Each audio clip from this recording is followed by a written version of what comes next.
Joed's time! Malungkot ako. Ako lang mag-isa dito sa Baler. Yan. Umalis siya, ang aking mahal na asawa. Tapos, nanghihingi ako ng pangmeryenda. Alam niyo ba kung magkano binigay niya? Dan. Ito na siya. 100. Sa laki ko to, saan kaya makakarating tong 100 pesos na pangmeryenda?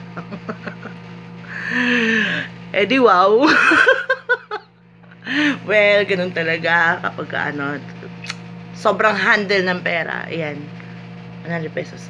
Banana Q, ayoko. Palabok, ayoko. Gusto ko kumain sa Ayala.